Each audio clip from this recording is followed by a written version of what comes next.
So we're going to palpate some structures of the pelvis area, but before I do so, I'd like to ask permission from my patient. So may I do so? Yes. Okay, perfect.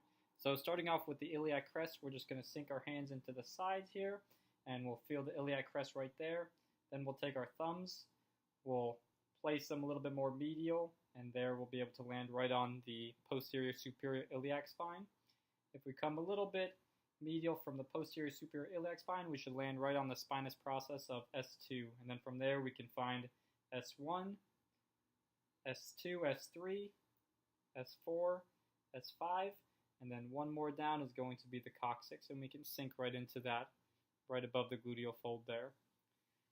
Now we'll find the SI joint, we'll find the iliac crest once more, come to the PSIS.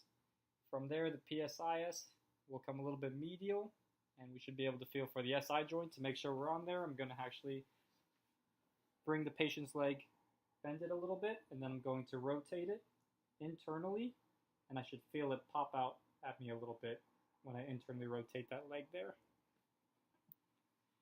From here, now we'll find the greater trochanter, and so for this, what we'll do is we'll find the iliac crest, we'll slide down just a little bit, and I should be able to feel for this nice bony prominence as I push into the tissue there.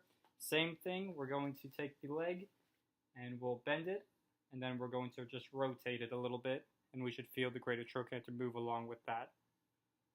We'll now find the ischial tuberosity. We're going to just place our hand, a broad hand, on the hamstring group.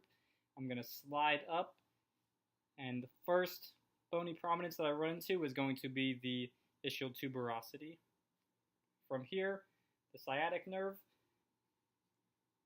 go from PSIS, we'll find this lateral border of the sacrum, and we know that the sciatic nerve kind of exits out to that lateral border and curves around as it works its way between the ischial tuberosity and the greater trochanter. And so what we can do is we can follow the path of that sciatic nerve as it works its way down the leg.